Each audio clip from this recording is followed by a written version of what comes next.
What if the person who swore to love you became the one you feared most? Grace Bennett counted every hit, 1, 2, 300 times, until she decided she'd had enough.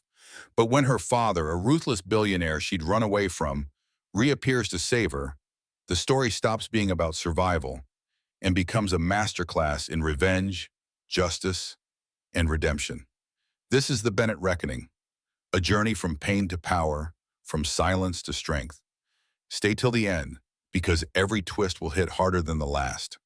And the final reckoning, you'll never see it coming. If this story moved you, don't forget to like, comment, share, and subscribe. Your support keeps these stories alive.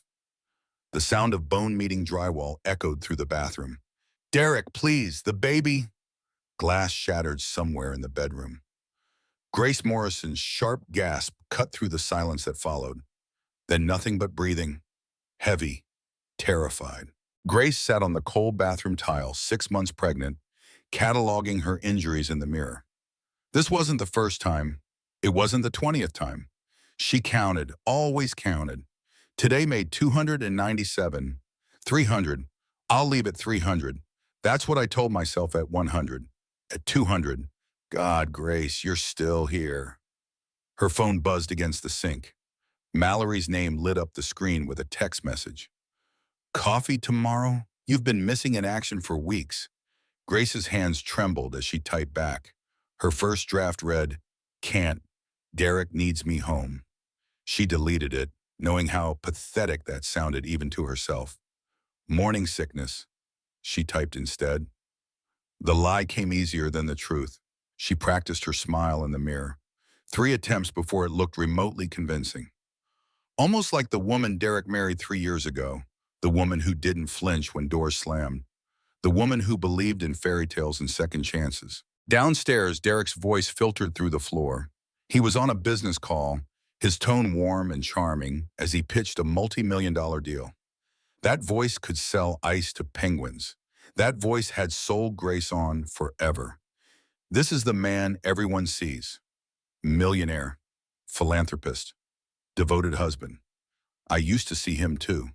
When did I become the only one who sees the monster? Grace touched her swollen stomach. The baby kicked in response, a flutter of movement that made her throat tight. "I'm sorry," she whispered to her daughter. "I'm so sorry you're stuck with this." She forced herself downstairs, each step measured and careful. The house was a showpiece, all marble and modern art. 5,000 square feet of perfection that felt like a prison. Derek stood by the windows overlooking the city, still on his call. He turned when she entered, his face lighting up with that million-dollar smile. To anyone watching, he looked like a man in love. Only Grace saw his eyes, cold, calculating, assessing her for weaknesses. He ended his call and crossed to her, pressing a kiss to her forehead. "There's my beautiful wife. How are you feeling?" "Like I'm dying one day at a time." "Tired. The baby kept me up." "You should rest more." His hands settled on her lower back, fingers pressing into the exact spot he'd grabbed last night. The bruise throbbed under his touch. To anyone else, it would look affectionate. Grace knew better. "We have that charity gala tonight," he continued. "The custom maternity gown arrived. You'll look perfect." Perfect. The word made her skin crawl. She'd spent 3 years trying to be perfect enough that he'd stop. Perfect wife, perfect hostess, perfect punching bag. "I'll get ready," she said quietly. Derek's eyes narrowed slightly. "You don't sound excited. This is important for the company, for my reputation." Our reputation, she wanted to correct, but Derek never said or anything. It was always his company, his reputation, his success. Grace was just an accessory, a prop in the elaborate stage production of Derek Morrison's perfect life. "I'm excited," she lied, adding another smile to her collection. "Just pregnancy hormones." He accepted this, his face relaxing. "That's my girl. Go rest. I need you at your best tonight." Grace climbed the stairs to their bedroom, her mind elsewhere. The charity gala. Another night of pretending. Another night of wearing designer clothes that hid the fingerprints on her ribs and arms. She opened the closet where the new gown hung. deep emerald green silk that would complement her dark hair. The dress was beautiful. Everything in her life was beautiful. Everything except the truth. Her hidden phone buzzed in its spot behind the shoe rack, the one Derek didn't know about, the one her father's security team had given her 7 months ago when they noticed the bruises during a routine surveillance check. 12 missed calls from a number saved as Ricardo, her father's childhood nickname, the name only she used. Richard Bennett is CEO of Bennett Corporation. Billionaire. The father she'd run from at 18, desperate to escape his controlling world and find something real, something normal. She'd found Derek instead. Funny how trying to escape control had led her straight into its arms. Grace hadn't returned a single one of her father's calls. Not when Derek first hit her, not when it became weekly, not when she found out she was pregnant with his grandchild. If I call him, Derek's life is over. Dad doesn't do half measures. He'll destroy everything, the company, the reputation, the freedom. Derek will lose it all. Her hand hovered over the phone, trembling. But if I don't call, what does my daughter lose? Her mother? Her chance at a life that doesn't start with, "Your father killed your mother"? The baby kicked hard, as if in agreement. Grace didn't call. Instead, she opened the text thread and typed 3 numbers. 300. The response came within seconds. Address. Now. Grace stared at the screen, her heart pounding. 3 years of silence, broken with 2 words. Her father knew where she was, of course. Had probably known since the day she married Derek Morrison. Richard Bennett didn't leave loose ends, especially not ones that carried his DNA. But asking for the address meant something different. It meant permission. It meant the gloves were coming off. It meant war. Grace deleted the thread and tucked the phone away. Tonight she'd attend the charity gala. She'd smile for the cameras. She'd play the perfect wife one last time. Tomorrow, Derek Morrison would learn what it meant to her to Bennett. The grand ballroom of the Sinclair Hotel glittered with old money and new power. Crystal chandeliers cast prismatic light across women in couture gowns and men in custom tuxedos. The cream of the city's elite gathered for Morrison Holdings' annual charity fundraiser, where a $100,000 ticket bought access to the kind of networking that built empires. Grace stood beside Derek, the emerald gown flowing around her pregnant form. Makeup 3 shades darker than her natural skin tone covered the fading bruises on her neck and arms. Professional concealer, the kind used to hide tattoos, masked the fingerprints that still decorated her ribs. But to everyone in this room, she glowed. Pregnancy suited her, they said. She looked radiant. Radiant. What a joke. Derek's hand rested possessively on her lower back as they moved through the crowd. To the casual observer, a devoted husband supporting his pregnant wife. Grace felt his fingers pressing the exact spot he'd slammed her against the wall 2 nights ago. A reminder. A warning. "Grace, darling." Constance Morrison swept toward them, Derek's mother resplendent in silver and diamonds. 2 of her society friends flanked her like ladies in waiting. "You look absolutely glowing. Pregnancy suits you beautifully." Glowing. There's that word again. I'm covered in foundation thick enough to repaint a house, but sure. Glowing. Thank you, Constance. Grace's smile was perfect. She'd practiced it for hours. "You look lovely as well." "When is the baby due?" one of Constance's friends asked, her eyes bright with the kind of curiosity that fed gossip mills. 3 months, Grace said automatically. "We're having a girl." "How wonderful. Derek must be thrilled. A little princess for the Morrison Empire."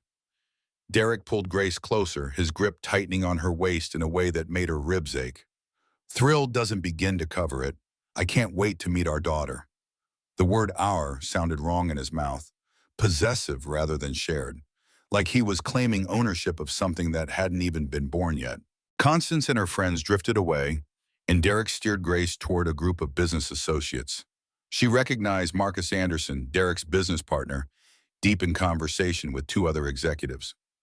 Marcus looked up as they approached, his expression shifting to something Grace couldn't quite read. Discomfort? Concern? "Derek, Grace, enjoying the evening?" "It's perfect," Derek said smoothly. "The donations are exceeding projections. Should be a record year." "About that," Marcus glanced around, lowering his voice. "Can I borrow you for a minute? Business matter." Derek's hand left Grace's back. "Of course, Grace, mingle. I'll find you." She watched them move to a quiet corner of the ballroom, their heads bent close. Fragments of conversation drifted back to her. Investigation. Bennett Corporation. Keep your wife away from. Bennett, her maiden name, the name Derek didn't know was worth $50 billion. Grace's blood ran cold.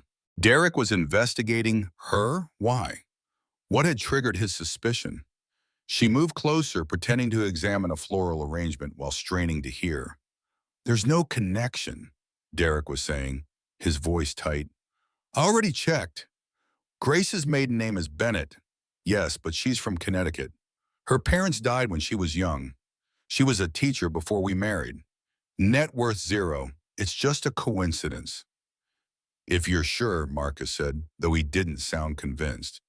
It's just that Bennett Corporation has been acquiring shares in Morrison Holdings. Aggressively. We can't figure out who's behind it. It's not Grace, Derek's laugh was harsh. She doesn't even balance our checkbook. She's nobody, Marcus. That's why I married her. No complicated family connections. No ulterior motives. Just a sweet little teacher who thought she'd won the lottery. Grace's hands clenched in the folds of her gown. Nobody.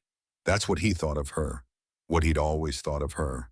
She forced herself to turn away, to circulate through the crowd with that practiced smile fixed in place.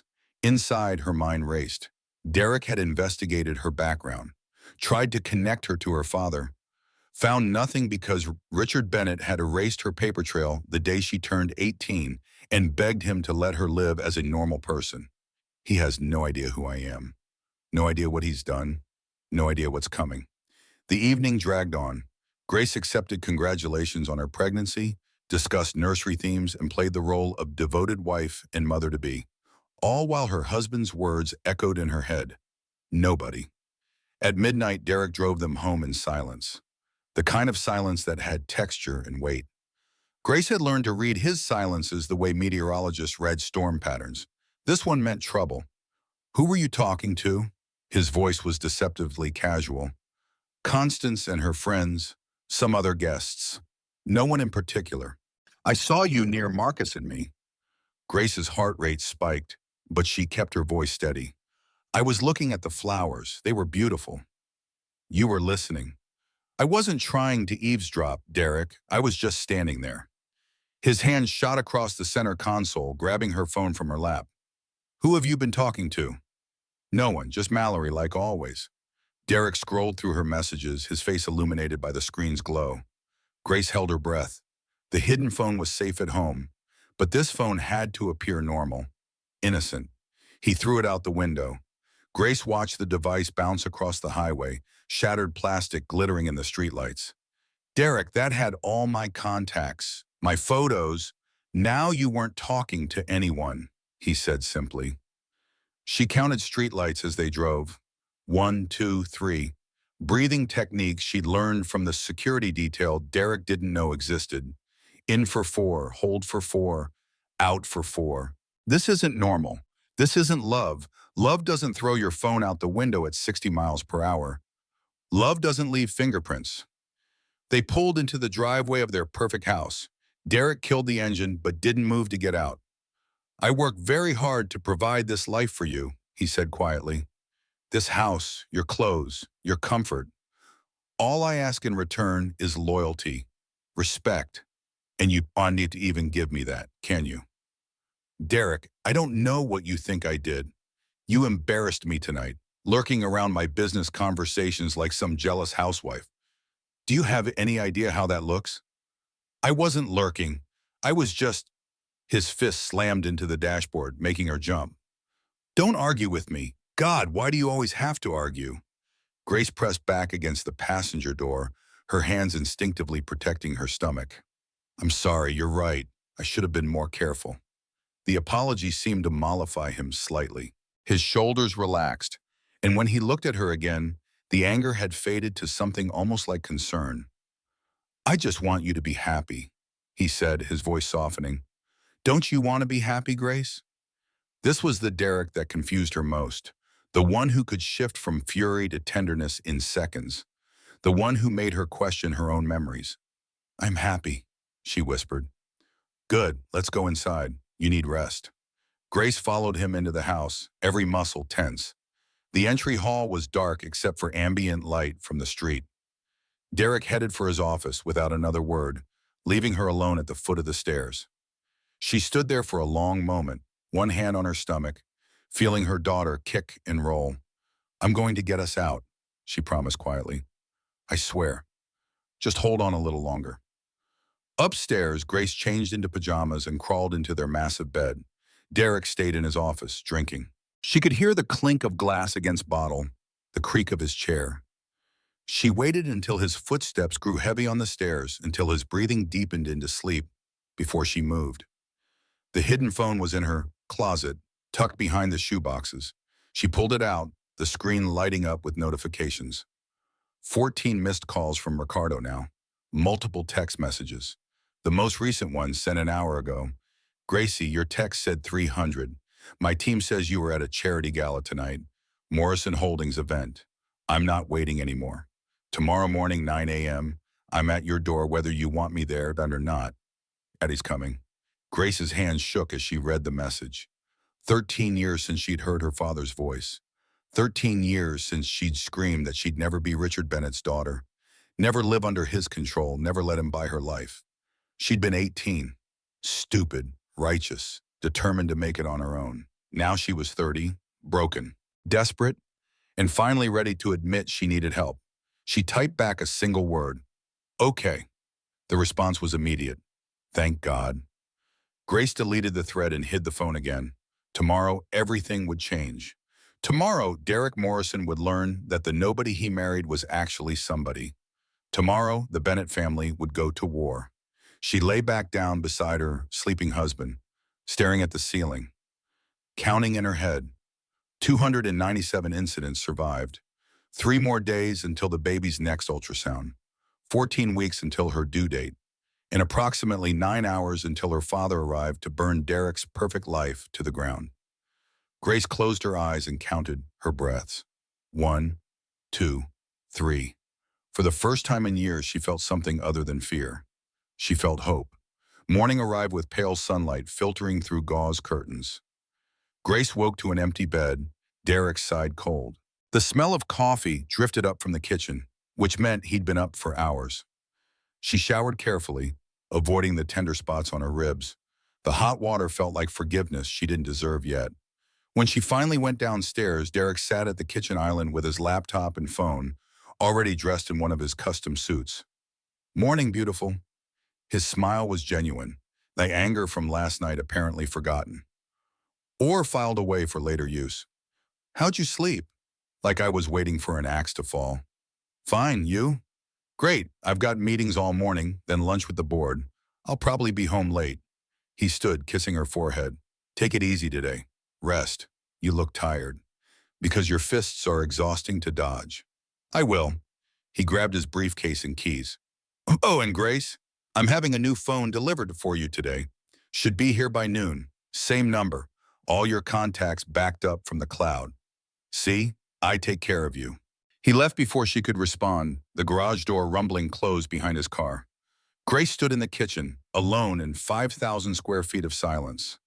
The house felt different this morning, charged, like the air before a thunderstorm.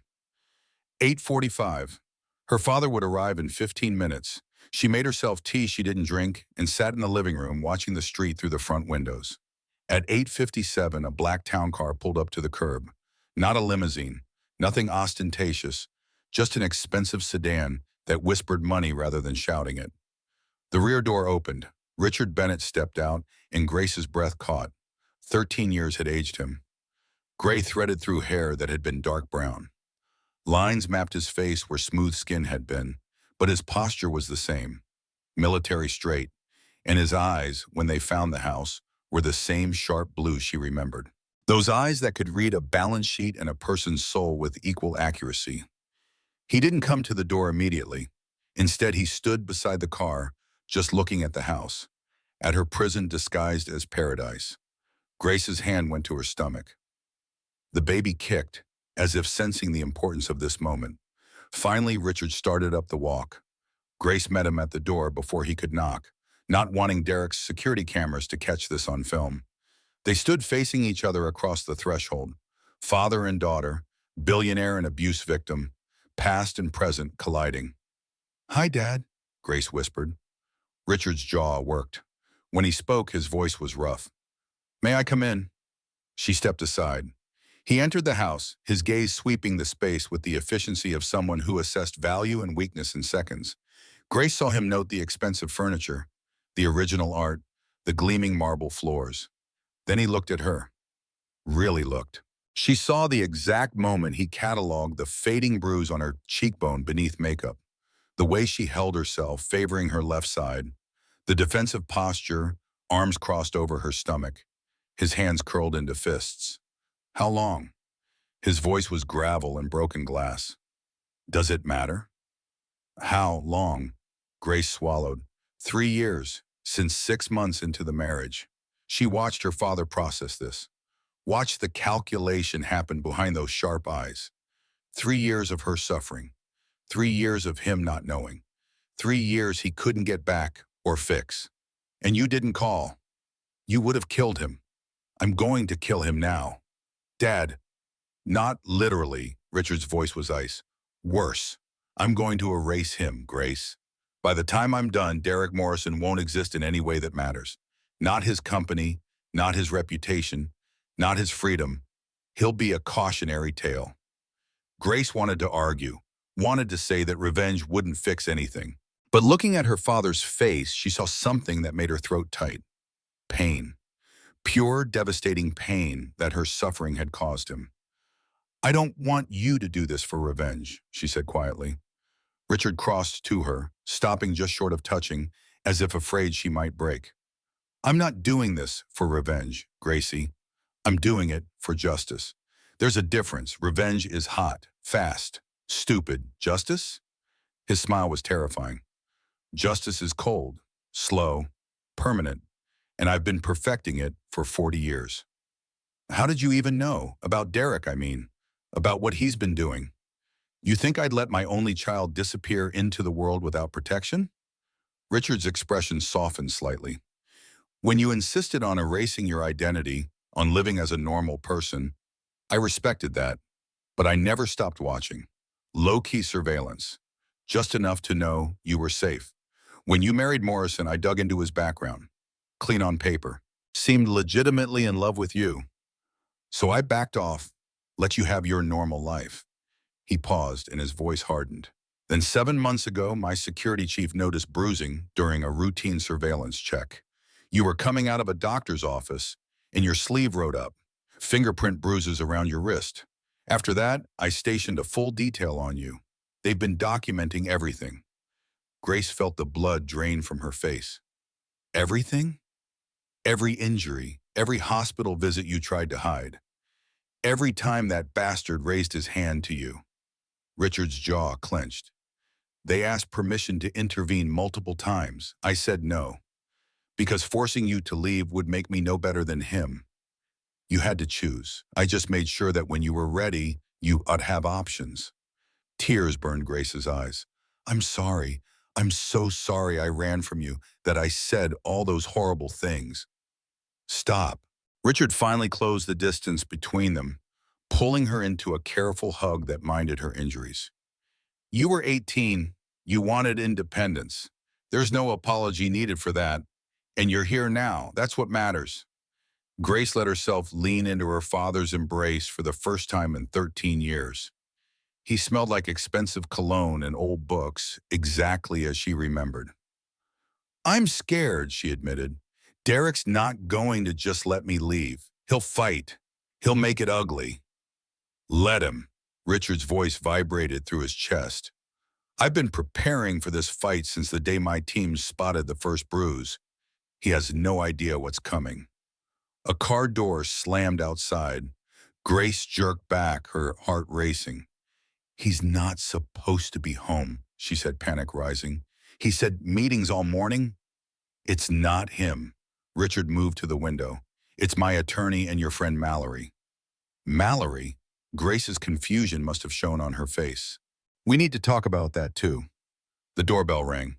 Grace answered it in a daze, finding Jonathan Pierce, her father's attorney for as long as she could remember, and Mallory Hayes, her best friend of 8 years. Except Mallory looked different, professional, alert, like someone who'd shed a costume. "Hi, Grace," Mallory said quietly. "What's going on?" "Living room in," Richard directed. "We have a lot to discuss, and I want you sitting down for it." They settled in the space Derek used for entertaining clients. Grace on the sofa, her father beside her, Jonathan in an armchair, briefcase open on his lap. Mallory standing by the fireplace, looking guilty. "Mallory's not actually a paralegal," Richard said without preamble. "She's former CIA, and I hired her 8 years ago to befriend you and keep you safe." Grace stared at her best friend.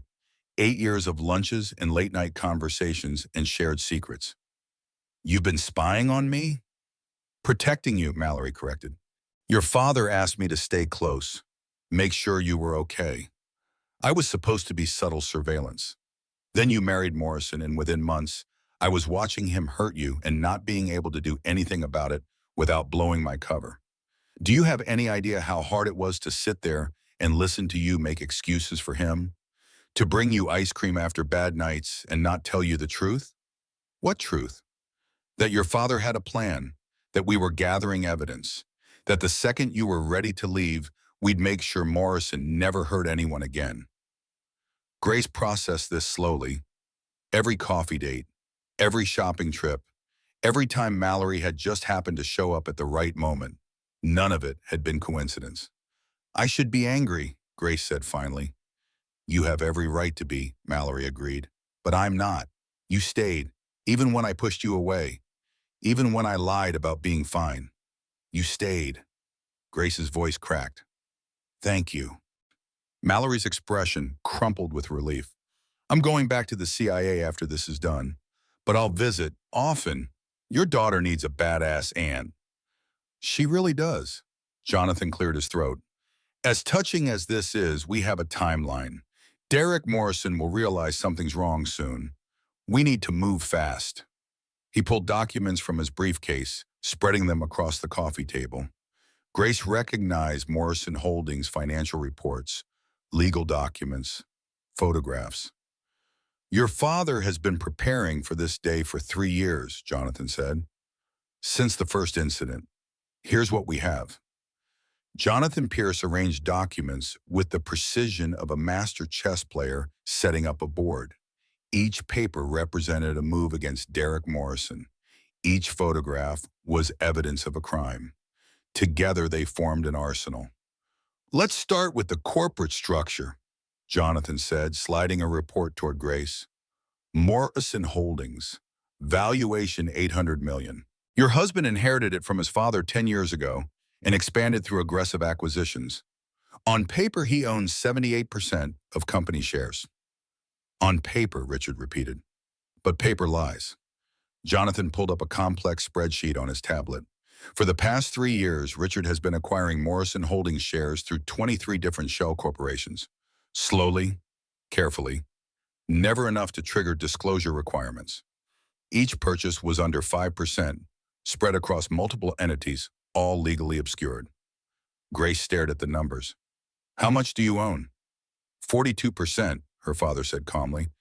"As of last week, which means Derek Mordayan thinks he has complete control of his company." He's wrong.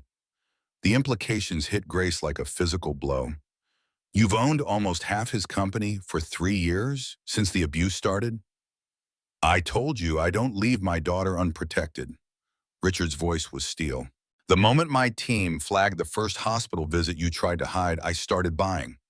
I didn't intervene because you asked me not to, but I wasn't going to watch him hurt you without having leverage." "This is about more than leverage," Jonathan interjected.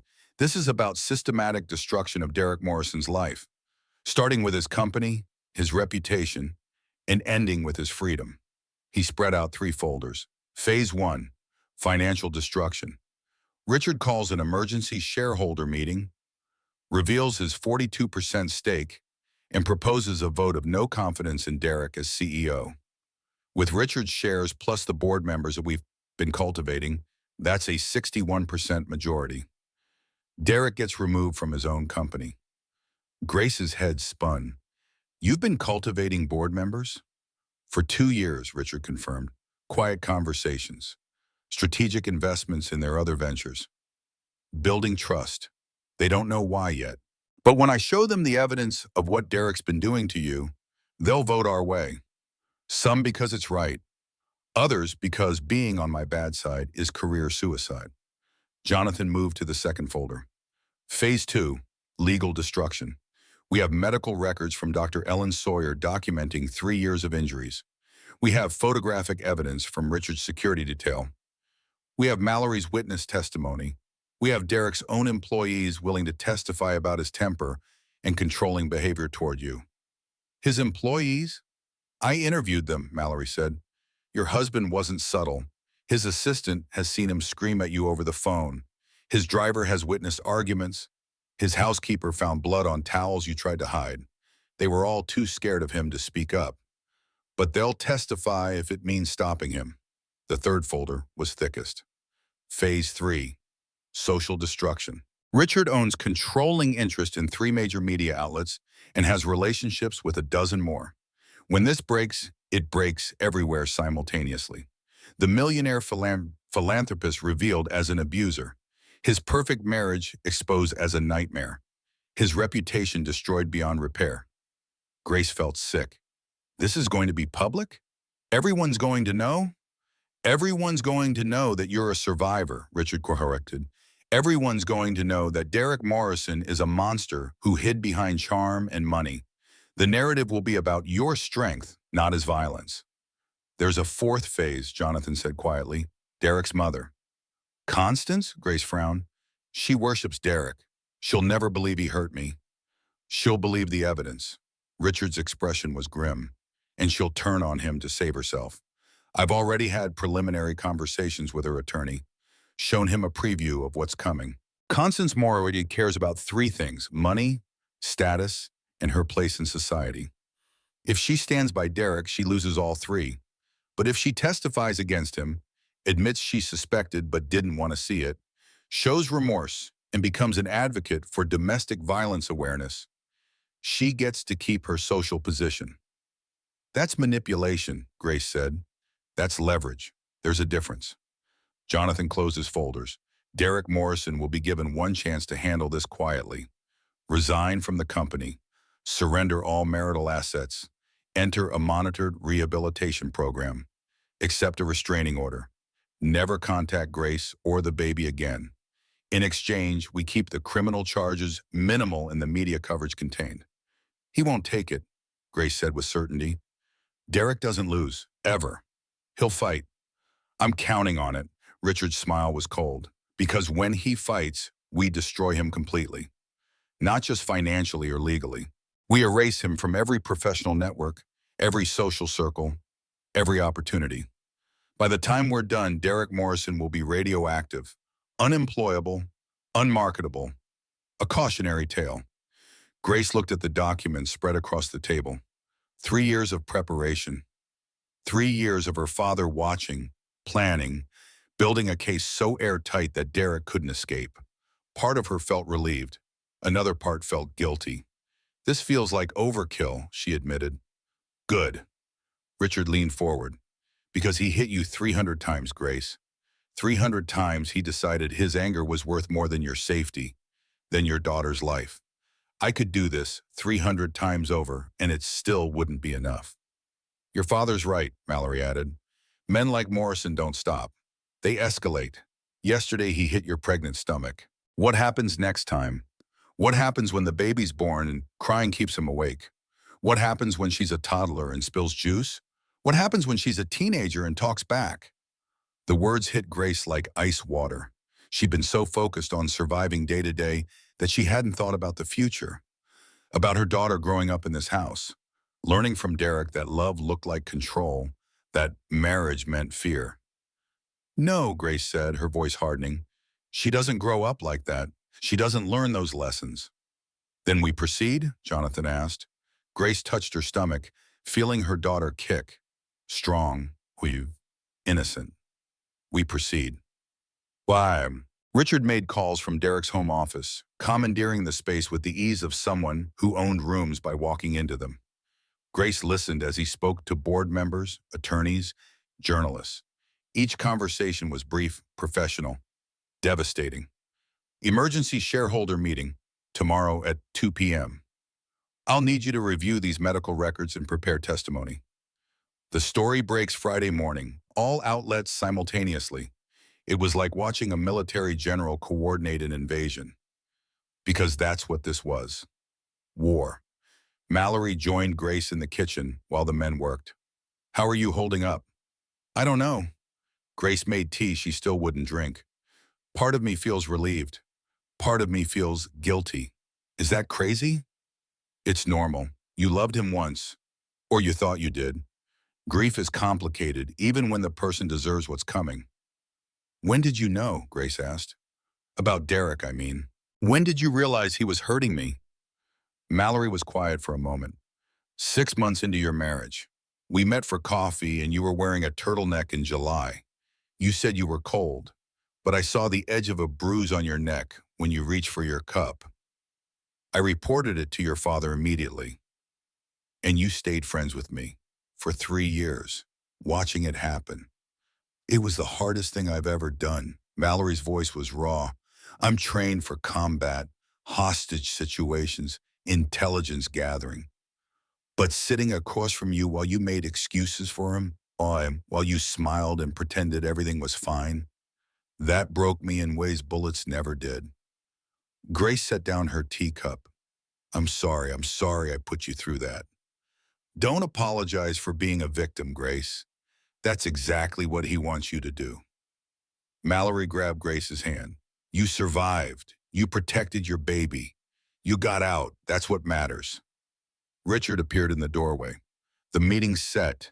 Morrison Holdings, tomorrow at 2 p.m. Derek will be notified by his board secretary in about an hour that his presence is required. What about me? Grace asked. Do I go? Only if you want to. You don't have to face him. Grace thought about that. 3 years of facing Derek. 3 years of reading his moods, managing his anger, surviving his violence. She'd faced him every single day. But this time would be different. This time, she had backup. I'll be there, she said. I want to see his face when he realizes he married a Bennett. The new phone Derek promised arrived at noon, delivered by courier. Grace activated it, unsurprised to find all her contacts restored. Derek was nothing if not efficient in maintaining his illusions. She used it to text him. Thank you for the phone. His response came quickly. Anything for you, beautiful. See you tonight. Tonight. Her last night in this house. Her last night as Derek Morrison's wife. Grace spent the afternoon packing essentials into a suitcase her father's driver would collect later. Clothes, documents, the few pieces of jewelry that had belonged to her mother. She moved through the house like a ghost, seeing it properly for the first time in years. This place had never been a home.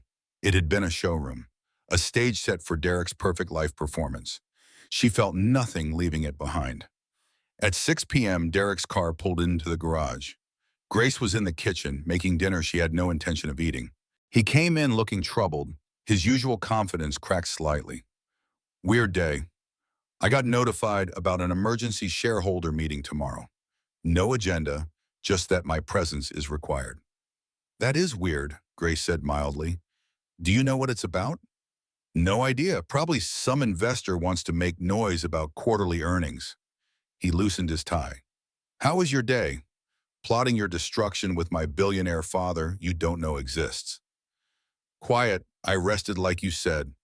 Derek crossed to her, tilting her chin up to examine her face. Grace held herself still, not flinching even when his thumb pressed the fading bruise on her cheekbone. You look tired, he said finally. Go lie down. I'll order takeout. Grace escaped upstairs, her heart pounding. In their bedroom, she pulled out the hidden phone and texted her father. He's home.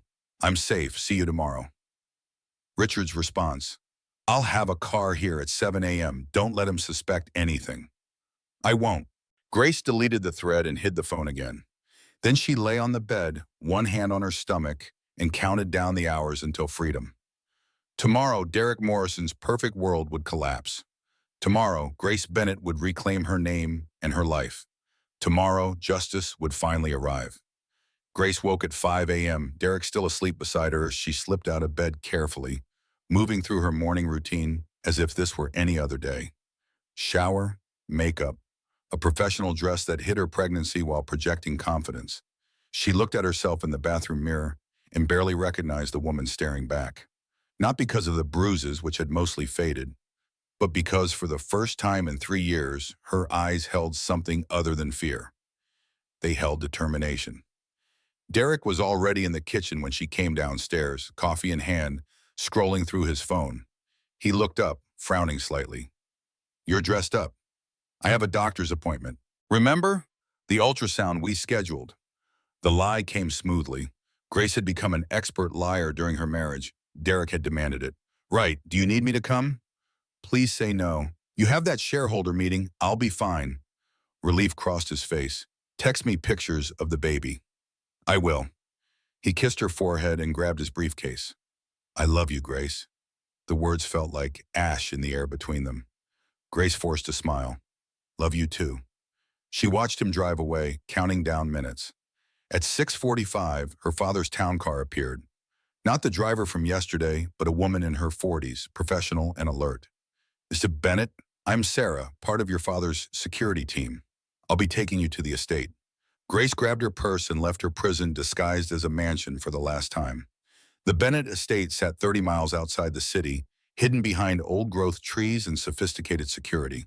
Grace hadn't seen it in 13 years, but it rose from her memories intact.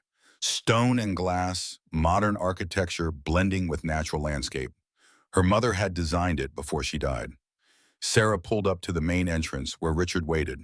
He looked different than yesterday, dressed in a charcoal suit that probably cost more than Derek's car. This was CEO Richard Bennett, the man who controlled billions and terrified competitors. But when Grace stepped out of the car, his expression softened. "Morning, Gracie. Ready for this?" "No, but I'm doing it anyway." "That's my girl."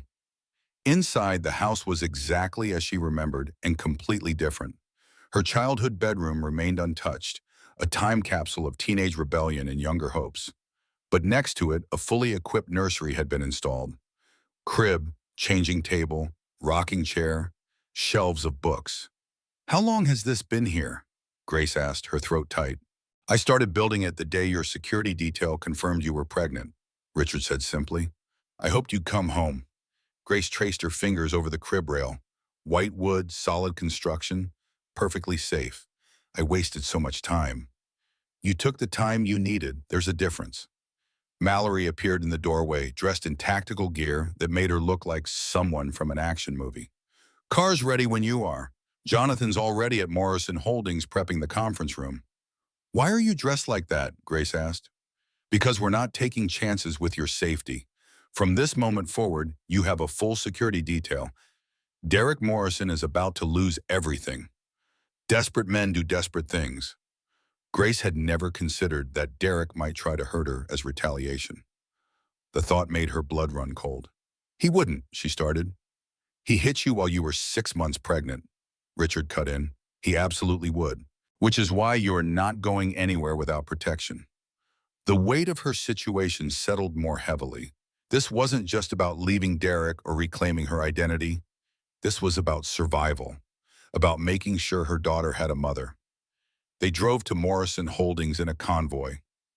Richard's town car flanked by 2 SUVs full of security personnel. The building was downtown, glass and steel rising 40 stories into the sky. Derek's empire, built on his father's foundation and expanded through ruthless business practices. Soon, it would be Richard's. They entered through a private garage, avoiding the main lobby. Jonathan Pierce met them on the executive floor, where the main conference room dominated the space with floor-to-ceiling windows overlooking the city. "Board members are arriving," Jonathan reported. "Derek's not here yet, but his assistant confirmed he's on his way. We're scheduled to start in 20 minutes. Grace's hands shook. Mallory noticed and squeezed her shoulder. "You don't have to do this. You can watch from Richard's office via video feed." "No, I need to be there. I need to see his face." "Then let's get you settled." The conference room could seat 30 people. Today, 22 were expected. Grace took a seat beside her father at the head of the table. Board members arrived in clusters, confused by the emergency meeting, but professional enough not to show it. Marcus Anderson entered and froze when he saw Richard Bennett. "Mr. Bennett, I don't understand. What are you doing here?" "You'll understand shortly. Please take your seat." At precisely 2 p.m., Derek Morrison walked in. He saw the assembled board first, then Richard, then Grace sitting beside her father. The confusion on his face was almost comical. "Grace, what are you doing here? I thought you had a doctor's appointment." "Sit down, Mr. Morrison," Richard said pleasantly. "We have a lot to discuss." Derek remained standing, his eyes darting between Grace and her father. "Someone want to explain what's happening?" "Jonathan, please distribute the documentation." Jonathan Pierce moved around the table, placing folders in front of each board member. Grace watched Derek's face as realization slowly dawned. Not full understanding yet, just the beginning threads of panic. "This is a hostile takeover." Wait, whoever," Derek said, his voice rising. "You can't do this. I own this company." "That you own 78% of Morrison Holdings," Richard corrected. "Or you did. I own 42% as of last week, which means for any major decisions, you need board approval. And this board is about to vote you out." Derek's face drained of color. "That's impossible. I would have been notified of share purchases that large. Not if they're done through shell corporations, 23 of them, to be precise. All legal, all documented, all mine." Richard opened his own folder. "For the past 3 years, I've been systematically acquiring your company while you remained blissfully ignorant." "Why?" Derek's hands clenched into fists. "What did I ever do to you?" "You married my daughter." The silence in the room was absolute. Grace watched the words hit Derek like a physical blow. Watched him turn to look at her, really look at her for the first time. "Your daughter?" His voice was strangled. "Grace is Richard Bennett's daughter?" "Grace Ann Bennett," Richard said coldly, "only heir to Bennett Corporation. The woman you've assaulted approximately 300 times over 3 years. Did you really think she was nobody? That a woman with her education, her poise, her expensive taste was really just a poor teacher from Connecticut?" Derek's eyes cut to Grace. "You lied to me." The accusation was so absurd that Grace almost laughed. "I lied? I used my mother's maiden name because I wanted to be loved for who I was, not what I had. I wanted normal. I wanted real. And you gave me hell." "I gave you everything." Derek's voice rose to a shout. "This house, your clothes, your life." "You gave me bruises." Grace stood, her voice steady. "You gave me 3 years of terror. You gave me PTSD and nightmares and the constant fear that today would be the day you killed me. But you also gave me something else." She placed her hands on her pregnant stomach. "You gave me the motivation to finally come home, to finally ask my father for help, because I could survive you hurting me. But the second you hit our daughter, you crossed a line. And Bennett's don't forgive crossed lines." Derek looked around the table, seeking allies, found none. The board members were reading the documents Jonathan had provided. Medical records, photographs, witness statements. One of them, an older woman named Patricia Davis, looked up with disgust clear on her face. "Is this true? You've been beating your pregnant wife?" "It's not like that," Derek started. "Then how is it?" Richard's voice could have cut glass. "Because I have 3 years of medical documentation. I have photographs of injuries. I have testimony from your own employees. I have security footage my team compiled. Would you like me to play it for the board? Show them exactly what you've done?" "You've been surveilling me?" "I've been protecting my daughter. There's a difference, Marcus Anderson pushed his folder away, looking sick. "Derek, man, I've known you for 10 years. How could you do this?" "It was complicated," Derek said, his voice desperate now. "Marriage is complicated. You don't understand what it was like, living with her, the way she'd push my buttons, make me crazy." "Stop." Grace's voice cracked like a whip. "Stop blaming me for your violence. I didn't make you hit me. I didn't push your buttons. I existed, and that was enough. I breathed wrong. I spoke wrong. I looked wrong. Everything I did was wrong because you needed someone to control, and I was convenient." Tears burned her eyes, but she refused to let them fall. Not here, not in front of him. "I loved you," she continued, her voice breaking. I believed you could change. I made excuses for you to my friends, to doctors, to myself, but you hit our baby. And that's where love ends and survival begins. Derek's face was ashen. He grabbed the edge of the table as if he might fall. Grace, please.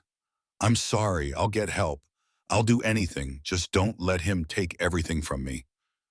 I'm not letting him do anything, Grace said quietly.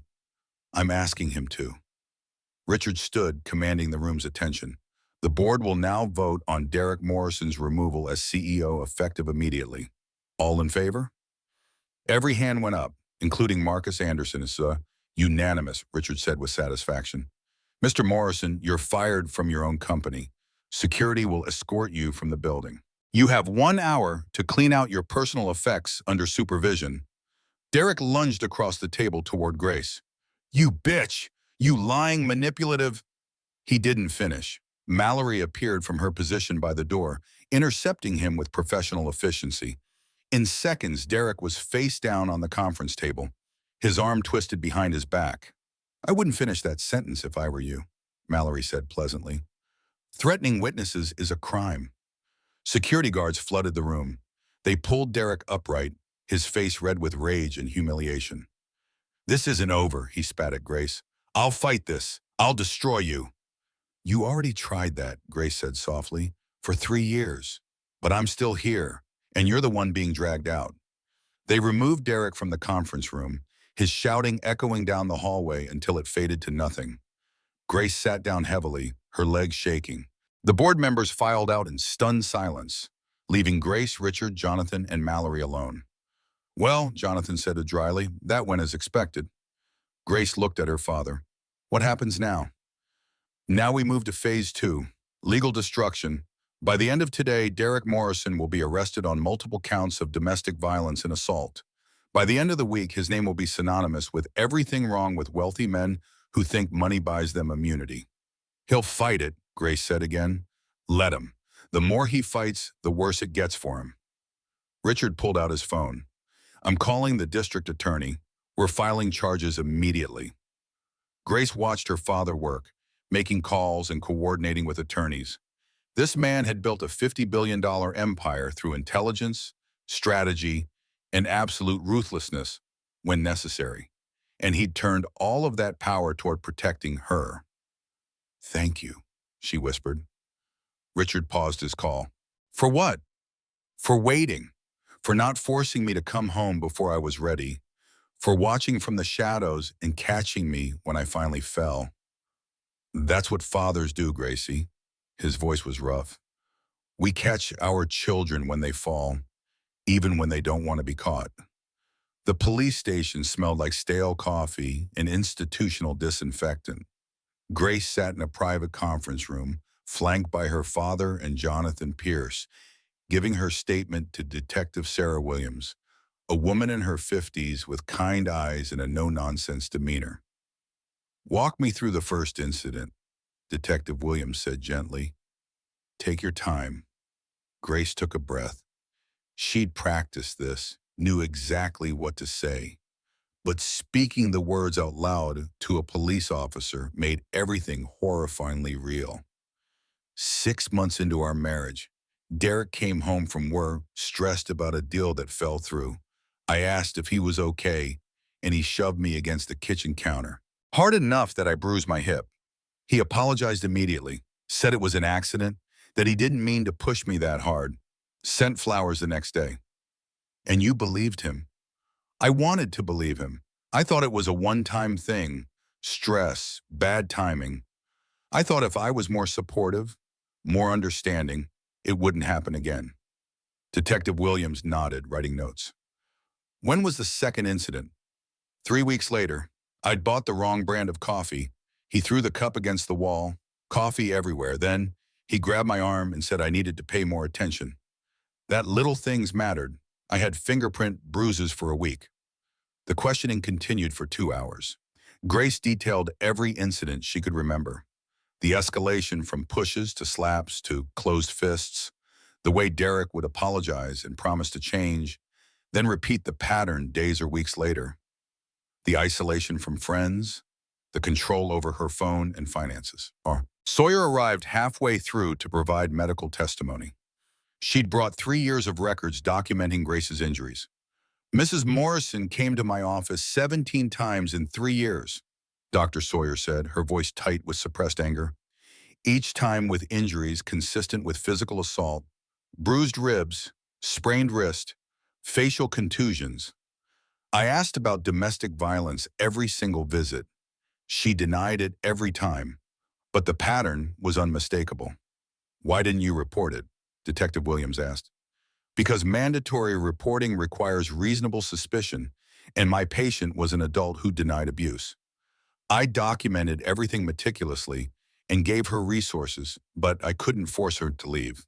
The law protects patient autonomy, even when that autonomy is being manipulated by an abuser. Mallory testified next, describing what she'd witnessed as Grace's friend. The way Derek isolated Grace, the canceled plans, the fear in Grace's eyes when her phone rang, the excuses for bruises. I wanted to intervene hundreds of times, Mallory said, but I was under orders from Richard Bennett to maintain my cover unless Grace's life was in immediate danger.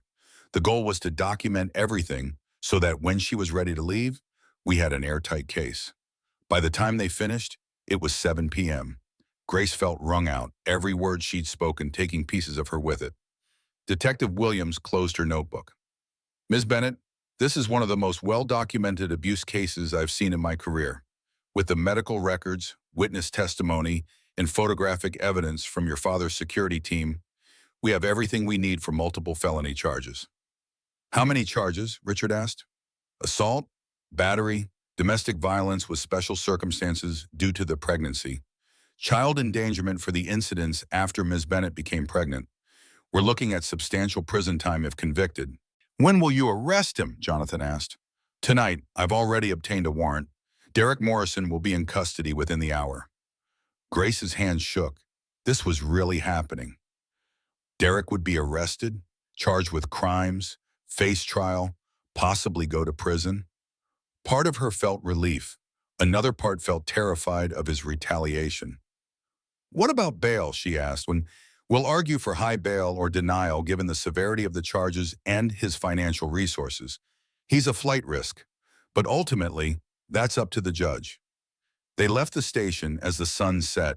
Grace felt numb, like she was watching her life happen to someone else. Her father guided her to the waiting car, his hand steady on her shoulder. You did well, he said quietly. I know that was hard. I keep expecting to feel something, Grace admitted. Relief or vindication or anger, but I just feel empty. That's normal. You've been running on adrenaline for days. The emotions will come later. They drove back to the Bennett estate in silence. Grace stared out the window, watching the city lights blur past. Somewhere out there, Derek was about to be arrested. His perfect life was collapsing. His reputation would be destroyed.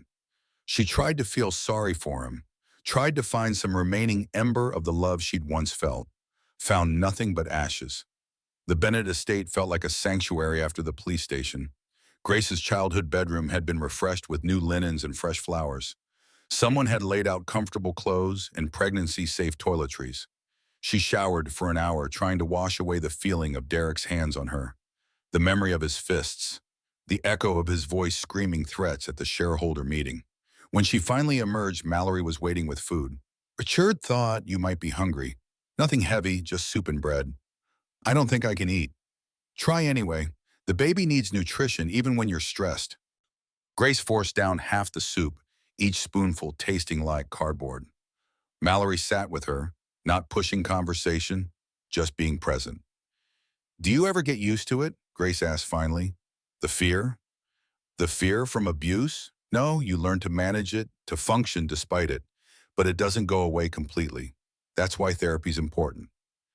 Dad set me up with a therapist. I start next week. Good. You'll need to support processing everything. What Derek did to you, what your father's offering to Derek, and all of it. Trauma's complicated. Grace set down her spoon. Did you always know about Dad's plan to destroy Derek? Piece by piece. Richard didn't tell me everything at once, just enough to do my job. But yeah, I knew he was building something. The shell corporations, the board cultivation, The media strategy. Your father doesn't do anything halfway. I should feel guilty about Derek losing everything. But you don't. No. Is that bad? Does that make me vindictive? Mallory's expression hardened. Grace, that man hit you 300 times. He terrorized you for 3 years. He struck your pregnant stomach.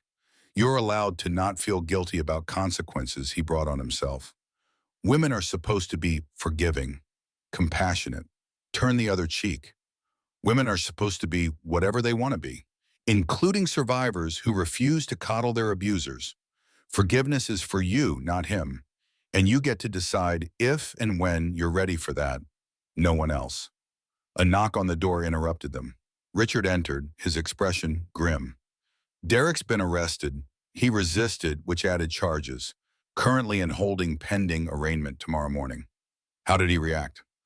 Poorly. According to the arresting officers, he went on a tirade about how this was all a setup, how you'd manipulated him, how your father was orchestrating everything. He demanded his lawyer. And what about bail? Jonathan's already preparing arguments for denial. We'll present evidence that Derek's a danger to you and a flight risk. Given his financial resources and the severity of charges, there's a good chance the judge will agree. Grace processed this. Derek in a cell, Derek facing charges, Derek's perfect world crumbling around him while he blamed everyone but himself.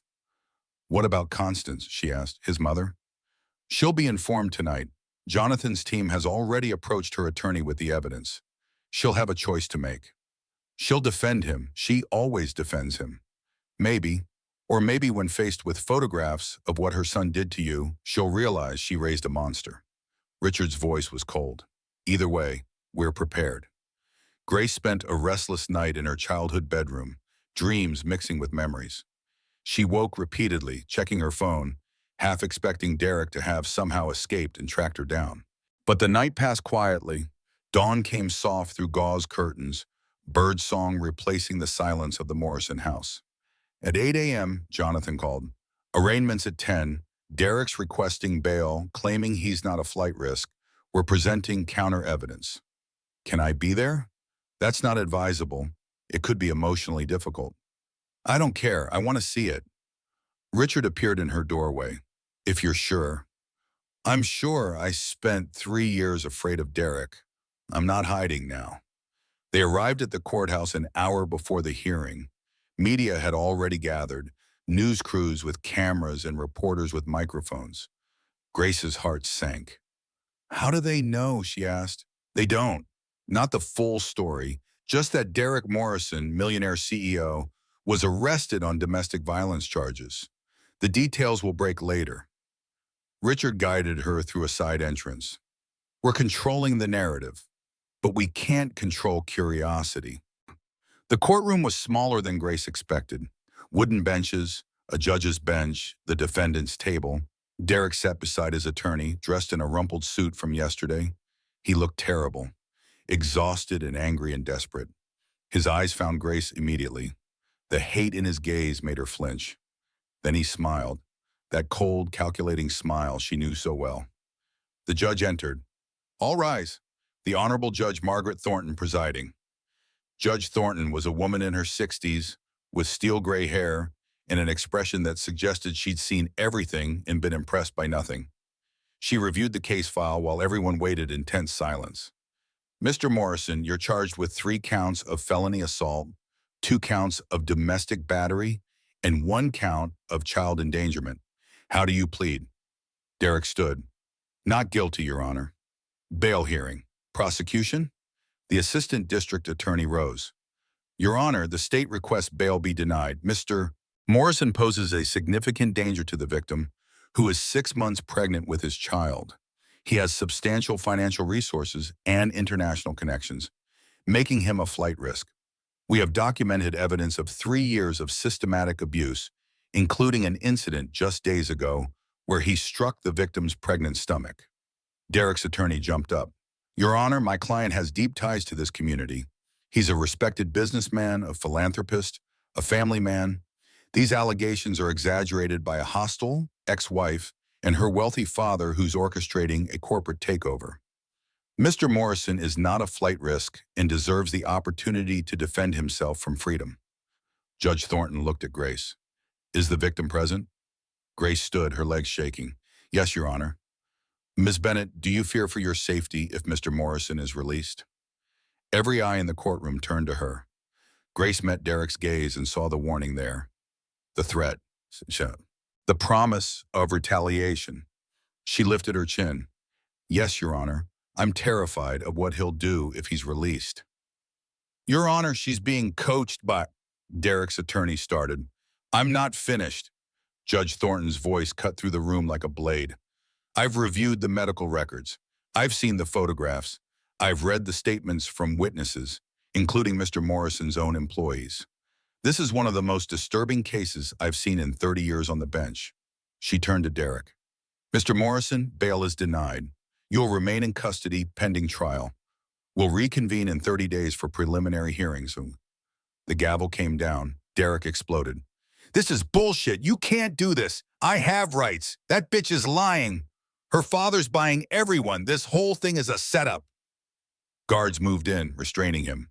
He fought them, still screaming accusations and threats as they dragged him toward the holding cells. His eyes locked on Grace one final time. I'll kill you for this. You hear me? I'll fucking kill you. Then he was gone, his voice echoing down the hallway until metal doors cut off the sound. Grace sat down heavily, shaking. Richard's arm came around her shoulders, steady and strong. It's over, he said quietly. He can't hurt you anymore. But Grace kept hearing Derek's final words, the promise in them. I'll kill you for this. She touched her pregnant stomach, feeling her daughter kick. He'll try, she whispered. When he gets out, he'll come after me.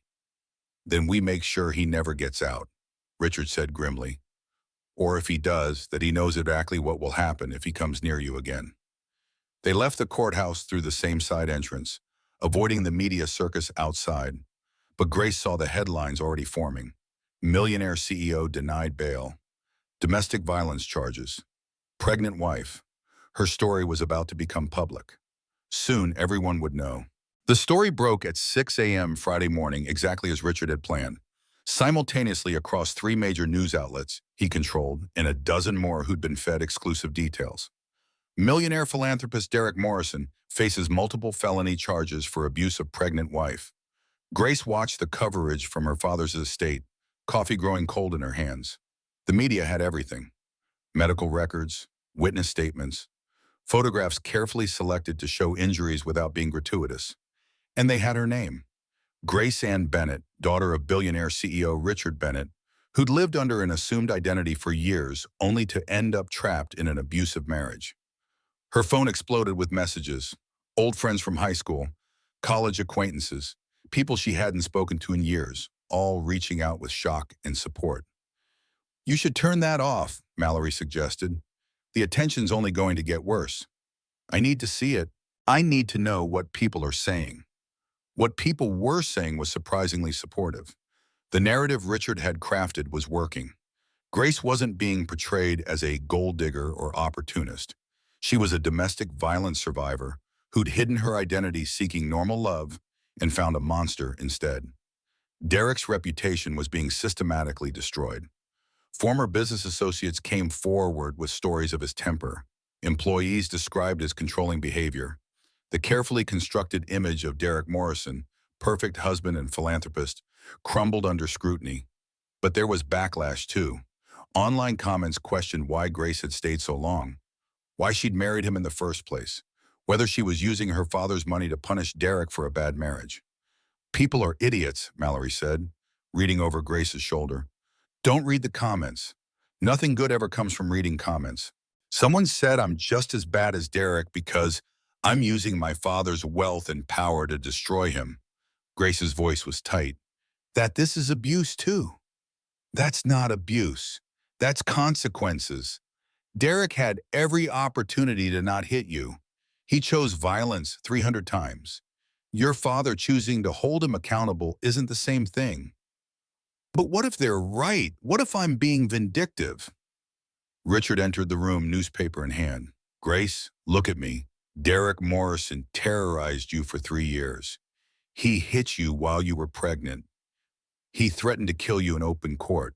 You're not being vindictive. You're being smart. Because men like Derek don't stop unless they're stopped. The media is making this about money, about corporate revenge. The media makes everything about money. But the truth is in the evidence. Medical records don't lie. Photographs don't lie. Your injuries don't lie. Richard sat beside her and, yes, I'm using my resources to ensure Derek faces full consequences. Is that fair? Maybe not by some people's definition. But it's just, and sometimes justice requires power. The news coverage continued all day. Grace's face was everywhere. Before and after photos showing her transformation from a confident young woman to the haunted person she'd become during her marriage. The press called her brave, a survivor, an inspiration. Grace felt like a fraud. At 2 p.m., Constance Morrison requested a meeting. Richard agreed, and Grace insisted on being present despite his reservations. They met in Richard's office at Bennett Corporation headquarters. Constance arrived alone, without her usual entourage of society friends. She looked older than Grace remembered, smaller somehow. "Thank you for seeing me," Constance said, her voice lacking its usual imperious tone. "You have 10 minutes, Richard said coldly. "Talk." Constance's eyes found Grace. "Is it true everything they're saying Derek did to you?" Grace pulled up her sleeve, showing the faded fingerprint bruises on her arm. "Yes." Constance's face crumbled. She looked away, tears streaming down her carefully made-up face. "My husband used to hit me, Derek's father. For 25 years of marriage, he'd lose his temper and I'd make excuses. I told myself that's just how marriage was, that I'd provoked him, that if I was better, he'd stop." The confession hung in the air between them. "When Derek was growing up, I taught him that this was normal, that women sometimes needed to be put in their place, that a man's anger was just passion." Constance's voice broke. "I made my son into a monster because I was too weak to save myself. And then I watched him do the same thing to you, and I told myself I was imagining things." "You knew," Grace said quietly. "You saw the signs and did nothing." "I'm sorry. I'm so sorry, Grace. You deserve better. You deserved a mother-in-law who protected you instead of enabling him." Constance wiped her eyes. "I've spoken with my attorney. I'm prepared to testify against Derek, to tell the court about his father, about how I raised him, about how I ignored warning signs. I'll tell them everything if it helps put him away." Richard studied her with cold calculation. "Why now? Because you finally grew a conscience, or because standing by Derek will destroy your social position?" "Both," Constance admitted. "I'm not going to pretend I'm purely altruistic. I care about my reputation. I care about keeping my place in society. But I also care about not letting another woman suffer what I suffered, what I watched you suffer, Grace." "Your testimony would be valuable," Richard said. "The pattern of learned behavior. Generational abuse. It strengthens the prosecution's case." "Then I'll do it, whatever helps." Grace studied her former mother-in-law. This broken woman who'd enabled her son's violence through her own trauma and cowardice. Grace wanted to hate her, wanted to reject her apology as too little, too late. But looking at Constance, she saw herself. Saw the woman she could have become if she'd stayed with Derek. Aged and diminished, trapped in cycles of abuse and excuse-making. "Thank you," Grace said finally, "for being willing to testify. It won't fix what happened, but it might prevent it from happening to someone else." Constance nodded, fresh tears flowing. "I'll also be starting a foundation for domestic violence survivors. Using my own money, not Derek's. It's not enough, but it's something."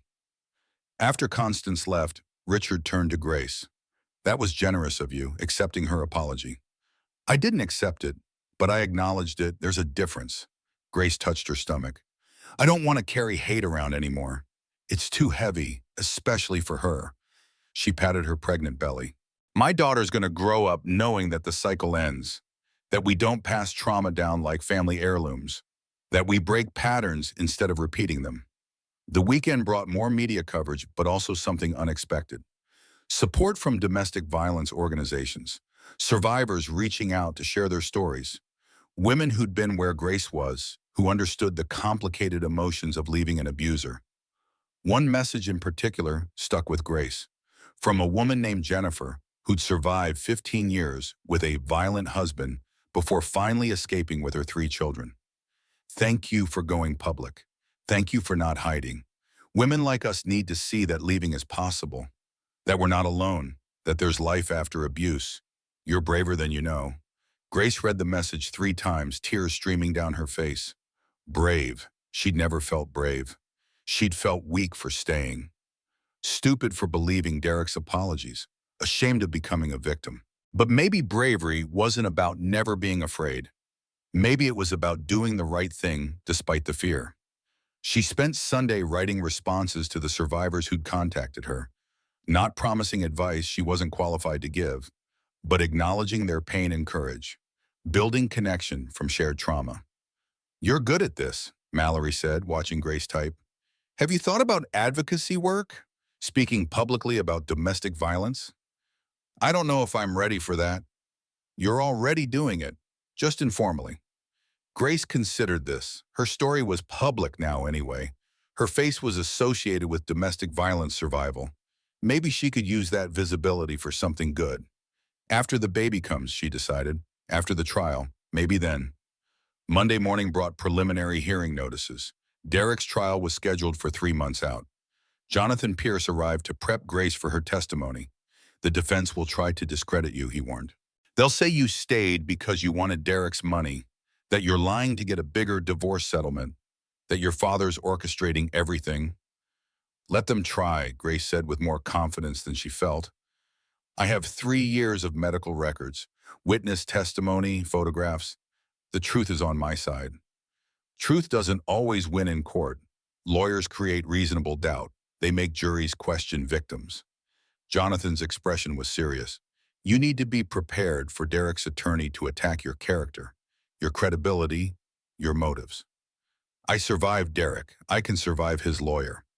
They spent hours preparing, mock cross-examinations, difficult questions about why she stayed, why she didn't report the abuse earlier, whether she'd ever provoked Derek's violence. Each question felt like a small cut, a reminder that even in leaving, even in seeking justice, she'd be blamed for her own victimization. But Grace answered each one, calmly, honestly, without apologizing for surviving. By evening, Jonathan seemed satisfied. "You'll do well on the stand. Just remember, answer the question asked, don't volunteer extra information, and don't let them make you emotional." Emotion reads as dishonesty to juries. After he left, Grace sat in the nursery she'd be sharing with her daughter soon, the room Richard had built in hope that she'd come home. She rocked in the chair, hands on her stomach, and thought about the future, about raising a daughter who'd never see her mother accept violence, who'd grow up knowing that leaving was always an option. That family meant protection, not possession. "You're going to have an interesting story to tell," Grace whispered, "about how your grandfather saved your mother, about how your mother chose you over fear, about how our family fights for each other." The baby kicked in response, strong and insistent. Grace smiled. "Yeah, you're going to be fierce. I can already tell." Her phone buzzed. A text from Mallory. "Media's requesting interviews. Richard wants to know if you're interested." Grace thought about going public. It had helped other survivors. Her story was already out there. Maybe speaking directly would help even more. "Tell him yes," she typed back, "but on my terms. I choose the interviewer and questions." "Done. I'll coordinate." Grace set down the phone and returned to rocking. Outside, the sun set over the estate grounds. Beautiful and peaceful. Safe. For the first time in years, Grace felt like she could breathe without counting, could exist without calculating Derek's mood, could plan a future beyond surviving the present. She was free, and soon her daughter would be born into that freedom. 3 months passed in a blur of preparation and prenatal appointments. Grace's pregnancy progressed normally despite the stress. Her daughter, safe and healthy, kicked vigorously whenever Grace was nervous, as if reminding her mother she had backup. The interview aired 2 weeks before the trial. Grace sat across from Margaret Anderson, a respected journalist known for her sensitive coverage of difficult topics. Why are you speaking out now? Margaret asked. Because I spent 3 years hiding, 3 years making excuses, 3 years protecting my abuser's reputation over my own safety. Grace's voice was steady. I don't want other women to think they have to do that. I want them to know that leaving is possible, that asking for help isn't weakness, that surviving makes you strong, not damaged. The interview was viewed by 12 million people. It sparked national conversation about domestic violence, wealth, and abuse, the barriers that keep victims trapped. Grace became the face of a movement she'd never intended to lead. The trial began on a cold November morning. Grace was 8 months pregnant now, moving slowly but determined to be present for every moment. The courtroom was packed. Media, domestic violence advocates, Derek's former business associates. Richard sat beside Grace, a silent pillar of support. Mallory positioned herself nearby, scanning the crowd for threats. Derek entered in an orange jumpsuit, having been denied bail for 3 months. He looked thinner, harder. His eyes found Grace immediately, and the hate there was palpable. Judge Thornton called the court to order. We're here for the trial of Derek Morrison on multiple counts of felony assault, domestic battery, and child endangerment. Opening statements. The prosecutor, District Attorney Rebecca Martinez, rose first. She was in her 40s with a reputation for aggressive prosecution of domestic violence cases. Ladies and gentlemen of the jury, this case is about power and control, about a man who used his wealth and charm to trap a woman, then systematically destroyed her through violence. For 3 years, Derek Morrison hit his wife, not once in anger, not twice by accident, 300 documented times. And when she finally escaped, when she finally asked for help, he threatened to kill her in open court. Martinez laid out the evidence methodically. Medical records, photographs, a witness testimony. Each piece built the case that Derek Morrison was a serial abuser who terrorized his pregnant wife for years. Derek's attorney, Marcus Webb, countered in his opening statement. This case is about revenge. Grace Bennett comes from one of the wealthiest families in the country. When her marriage to my client deteriorated, she ran to her billionaire father, who orchestrated a corporate takeover and criminal prosecution to punish Derek Morrison for being a difficult husband. Yes, the marriage had problems. Yes, there were arguments. But Grace Bennett is no helpless victim. She's a woman with unlimited resources who's weaponizing the justice system against her ex-husband. Grace's hands clenched. Already the defense was rewriting history. Difficult husband. Arguments. As if 300 incidents of violence were just marital discord. The prosecution called its first witness, Dr. Ellen Sawyer. Dr. Sawyer testified about Grace's 17 visits over 3 years. The pattern of injuries, the defensive wounds, the careful documentation of suspected abuse. In my professional opinion, Dr. Sawyer concluded, Grace Morrison was a victim of ongoing systematic domestic violence. Derek's attorney cross-examined aggressively. Dr. Sawyer, did Ms. Bennett ever explicitly tell you her husband was hitting her? No, she denied it when asked. So your professional opinion is based on assumption, not fact? It's based on 30 years of medical experience treating abuse victims. The pattern of injuries was unmistakable. But not proof, thank you, doctor. The week continued like that, prosecution witnesses building the case, defense attorneys chipping away at credibility. The jury, 12 strangers, watched impassively. On day 4, Grace took the stand. D.A. Martinez guided her through her testimony gently. Ms. Bennett, please tell the jury about the first time Derek Morrison hit you. Grace described it. The shove, the bruise, the apology and flowers. The beginning of a pattern that would consume 3 years of her life. How many times over the course of your marriage did Mr. Morrison physically assault you? Approximately 300 times. I counted. A ripple went through the courtroom. The jury shifted uncomfortably. Why did you count? Because I told myself I'd leave at 300. I kept moving the goalpost, 100, 200. But 300 felt like enough, like I'd given him enough chances to change. Why didn't you leave sooner? Grace had prepared for this question. Still answering it out loud hurt. Because I loved him. Because I believed he could change. Because I thought leaving made me weak. Because I was ashamed. because I didn't want to admit my perfect marriage was a nightmare, because he'd isolated me from friends and family, and I didn't think I had anywhere to go.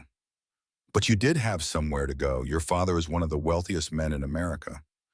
I hadn't spoken to my father in 13 years. I'd rejected his world, his money, his protection.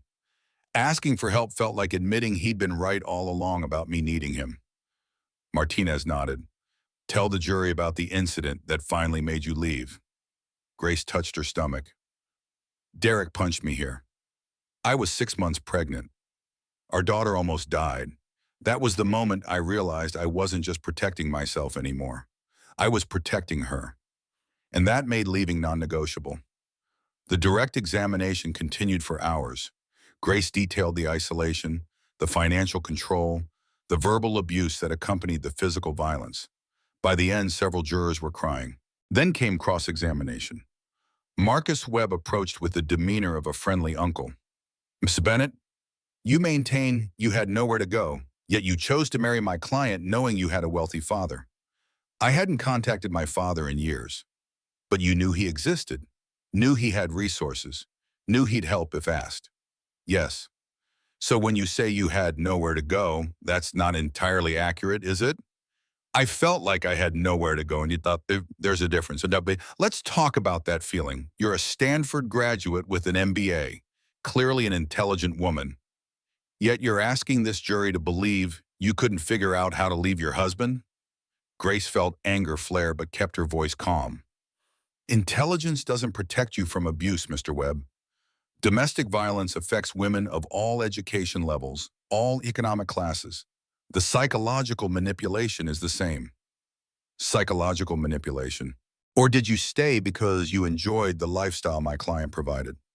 I stayed because I was terrified, because Derek threatened me, because leaving felt more dangerous than staying. Yet you never reported these alleged threats to police. Victims often don't report. We're afraid we won't be believed, afraid of retaliation, afraid of making things worse. Webb smiled thinly. Convenient excuse. Objection, Martinez cut in. Argumentative. Sustained. Move on, Mr. Webb. The cross-examination lasted 2 brutal days. Webb questioned every decision Grace had made. Why she'd used a fake name when marrying Derek. Why she'd stayed so long. Whether she'd provoked any of the incidents. Whether her father had coached her testimony. By the time she stepped down, Grace felt hollowed out. Every trauma relived. Every choice second-guessed. Every wound reopened. Richard pulled her aside during recess. You did well. I feel like I just got hit 300 more times. That's what defense attorneys do. They re-traumatize victims in hopes of discrediting them. But the jury saw you, saw your honesty, saw your pain. They believe you. Grace wanted to believe him, but looking at the jury's faces, she saw uncertainty. The defense had planted seeds of doubt. What if it wasn't enough? The prosecution called Mallory next. She testified about her observations as Grace's friend and her role as part of Richard Bennett's security detail. I watched Grace Morrison transform from a confident woman into someone afraid of her own shadow, Mallory said. I watched her make excuses for injuries, cancel plans because Derek was in a mood, flinch when her phone rang. That's not a difficult marriage. That's abuse. Derek's attorney tried to discredit her as a paid employee with bias. Mallory held firm. I was paid to protect her, yes, but I cared about her as a person. I watched her suffer and couldn't intervene. That was the hardest part of my job.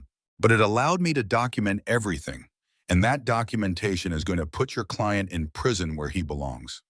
The testimony that sealed Derek's fate came from an unexpected source. His mother.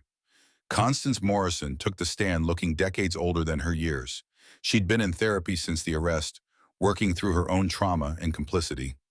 My husband abused me for 25 years, she testified, her voice shaking. I normalized it, made excuses, and in doing so I taught my son that violence toward women was acceptable. I saw Derek treating Grace the way his father treated me, and I told myself I was imagining things. I chose my son over my conscience. I chose denial over truth, and Grace suffered because of my cowardice. The courtroom was silent. Even Derek's attorney looked uncomfortable. I'm testifying today because I failed Grace, But I won't fail other women by staying silent. Constance looked directly at Derek. I love you. But what you did was wrong. What I taught you was wrong, and you need to be held accountable. Derek's face was a mask of betrayal and rage. His own mother had just destroyed his defense. The prosecution rested after 2 weeks of testimony. The defense called character witnesses, business associates who testified to Derek's professionalism, his philanthropy, his reputation. But under cross-examination, each admitted they'd never been to the Morrison home, never seen Derek and Grace together privately, only knew the public persona Derek projected. Derek himself chose not to testify. Too risky, his attorney decided. His temper was too volatile, his arrogance too apparent. Putting him on the stand would only hurt his case. Closing arguments came on a Friday. DA Martinez summarized the evidence methodically. Medical records, witness testimony, Derek's own threat in court, the pattern of violence that escalated to striking a pregnant woman. Derek Morrison is guilty, she concluded. The evidence proves it beyond reasonable doubt. Now it's up to you to deliver justice for Grace Bennett and send the message that wealth and charm don't excuse violence.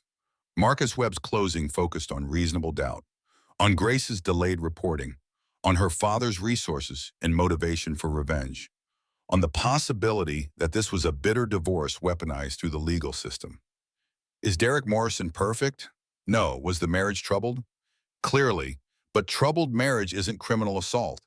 Family arguments aren't felonies.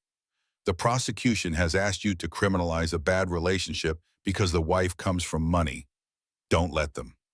The jury deliberated for 3 days. Grace waited at the estate, pacing and restless. Her due date was 2 weeks away. Her daughter kicked constantly, as restless as her mother. On day 3, the call came. Verdicts in. The courtroom filled quickly. Media, advocates, observers. Grace sat between her father and Mallory, her hands shaking. Derek was brought in, his face carefully neutral. But Grace saw the tension in his shoulders, the fear in his eyes. Judge Thornton addressed the jury. Have you reached a verdict? The forewoman stood. We have, Your Honor. On the charge of felony assault, how do you find the defendant?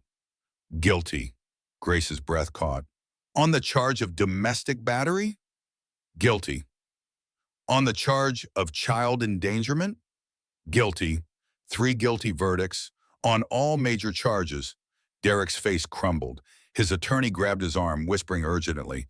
But Derek wasn't listening. He turned to look at Grace, and the expression on his face was pure rage. Judge Thornton banged her gavel. Sentencing will occur in 2 weeks. Until then, Mr. Morrison remains in custody.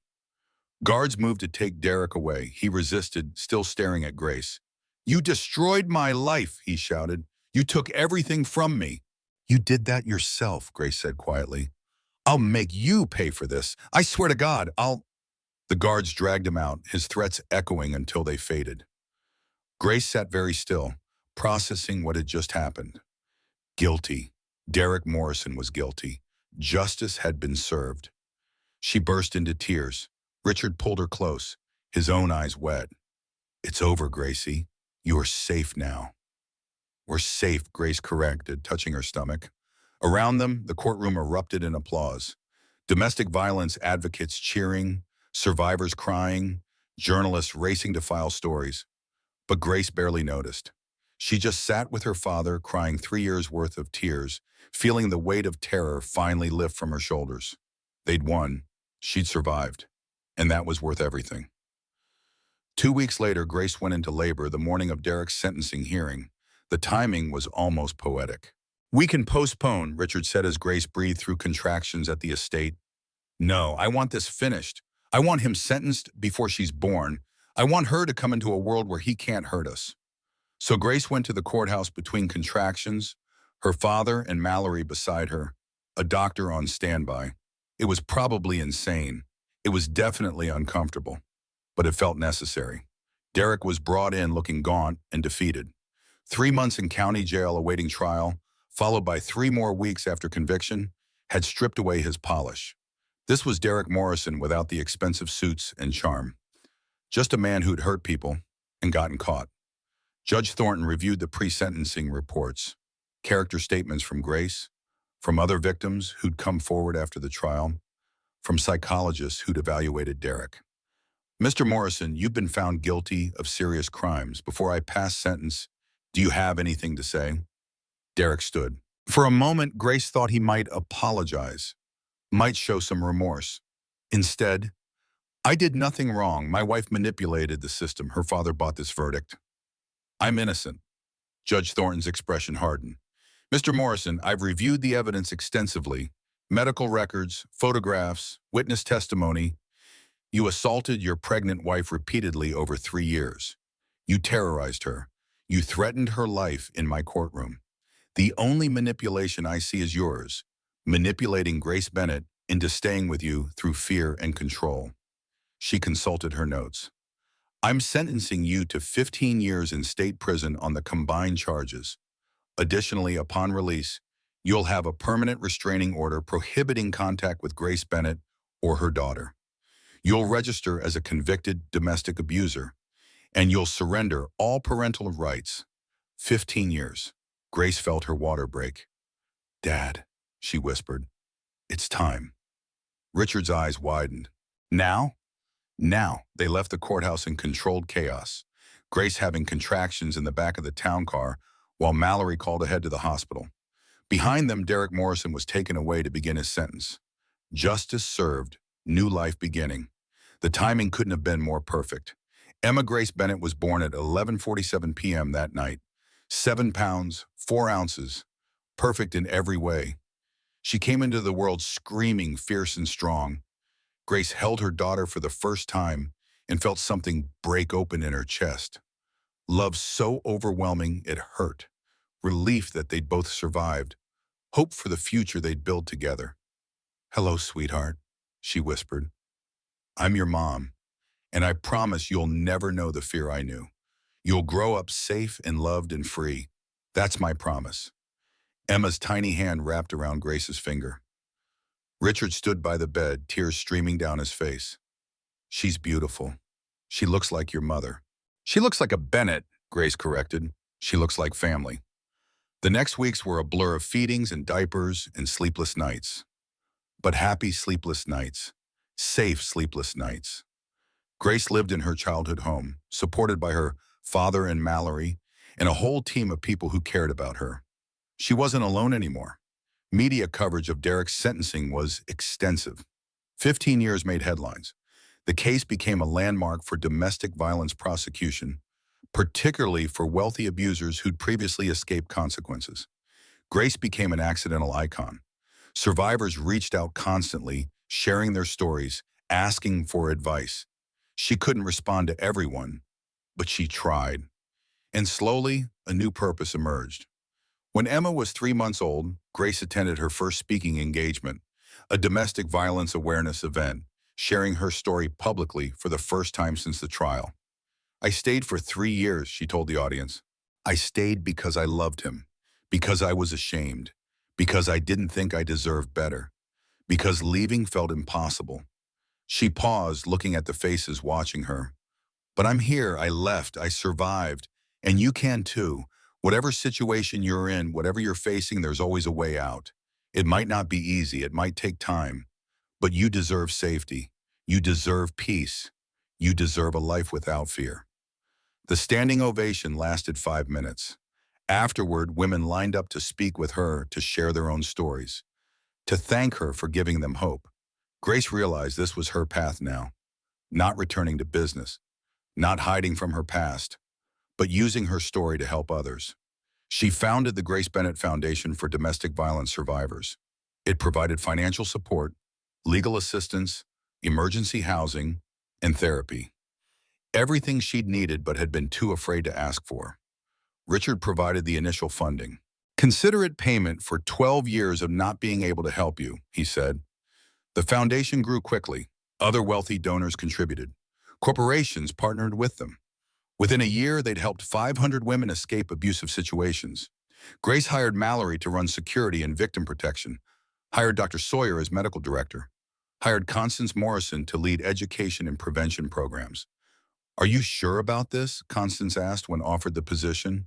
After everything? You made mistakes, but you're trying to fix them. That takes courage. Grace bounced Emma on her hip. Plus, you understand the generational aspect of abuse, how it gets passed down, how to break cycles. We need that expertise. Constance's eyes filled. Thank you for giving me a chance to do better. On Emma's first birthday, Grace sat in the nursery at the estate, watching her daughter sleep. This tiny person who'd saved her, who'd given her the courage to finally ask for help. Emma looked like a Morrison with Derek's dark hair and strong features, but her personality was pure Bennett, fierce, determined, loud when she wanted something. Grace used to worry she'd see Derek in her daughter's face, used to fear she'd inherited his violence or temper. But watching Emma grow, Grace saw only herself, saw strength without cruelty, determination without control, passion without violence. Emma was going to be magnificent, and she'd grow up knowing she came from survivors, from women who'd chosen to break cycles and build something better. Your grandfather's teaching you to count, Grace told her sleeping daughter, in English and Spanish and Mandarin, because he believes education starts early. Your Aunt Mallory's teaching you self-defense moves, which is probably premature, but I'm allowing it. And your grandmother Constance is making you dresses you'll outgrow in weeks. She kissed Emma's forehead gently. And I'm teaching you that you're loved, that you're safe, that you never have to accept violence or control or fear, that leaving is always an option, that asking for help is strength, not weakness. Her phone buzzed with a text from Mallory. Press wants another interview. You interested? Grace thought about it. The foundation was growing.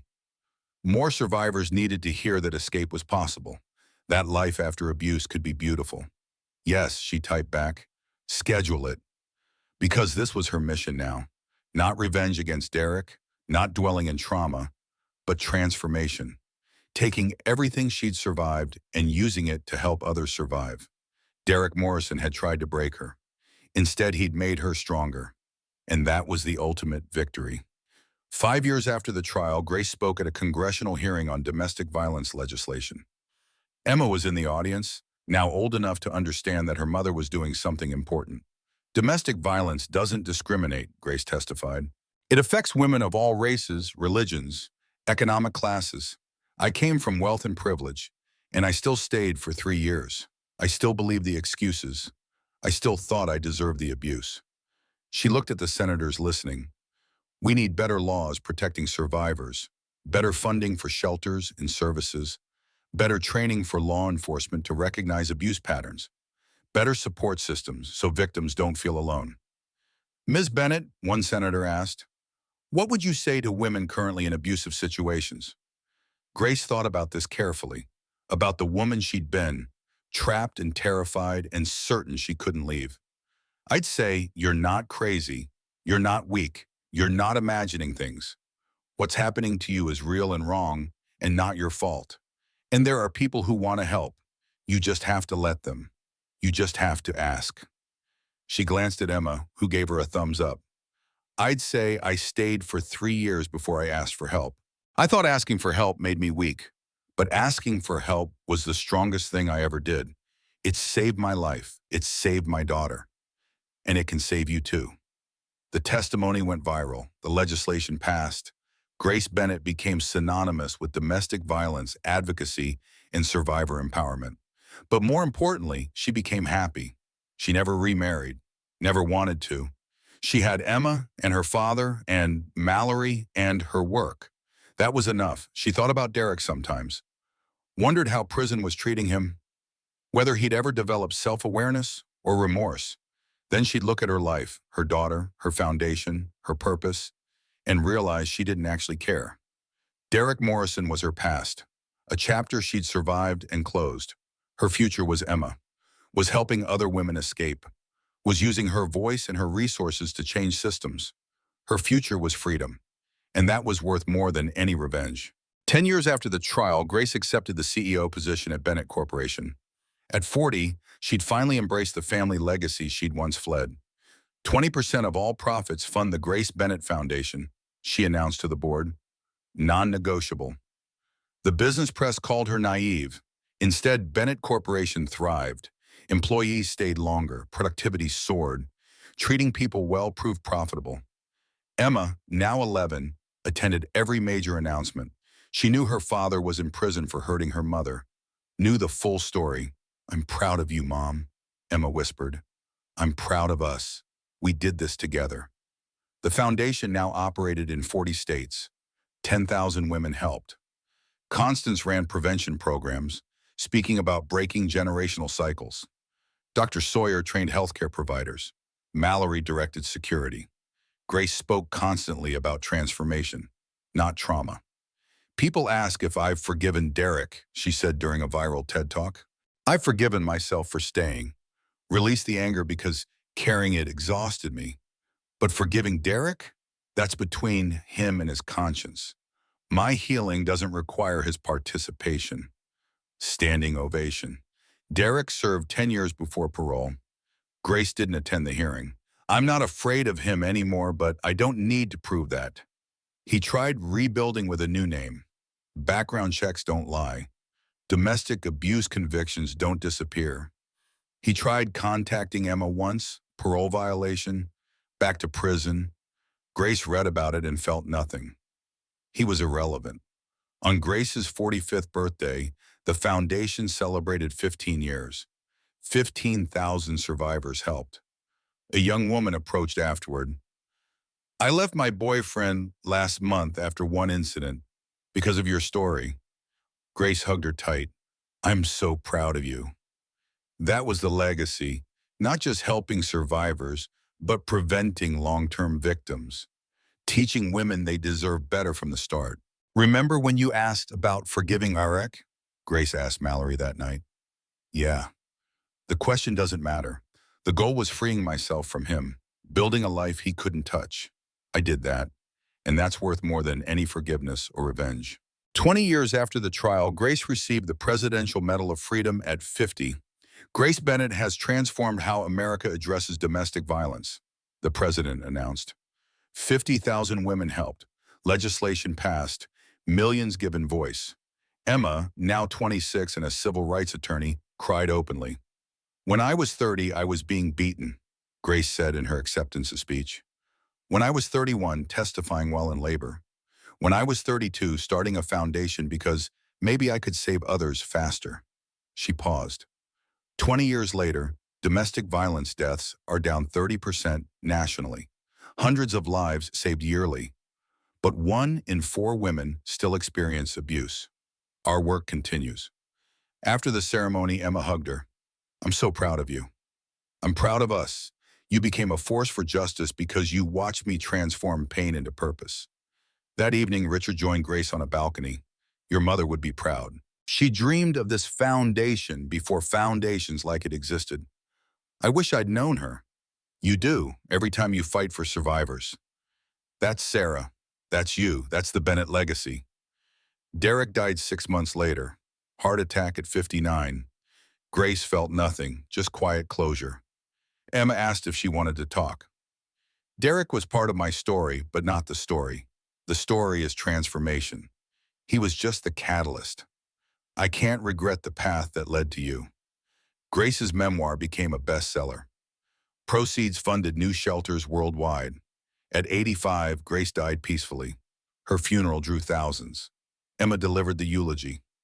"My mother taught me that what happens doesn't define us. How we respond does. She transformed pain into purpose and taught millions to do the same." Her headstone read, "She transformed pain into purpose and taught millions to do the same." 50 years later, the foundation celebrated its 100th anniversary. 10 million women helped. Domestic violence deaths down 75% globally. Emma's daughter gave the keynote. "My grandmother stayed 300 times before leaving once." That's her legacy, believing we can always try again. That transformation is possible after trauma. Grace's real revenge wasn't destroying Derek. It was building something so meaningful, his violence became irrelevant. A footnote, a catalyst for something greater. She'd been hit 300 times and chosen to hit back with purpose, not fists. That was everything.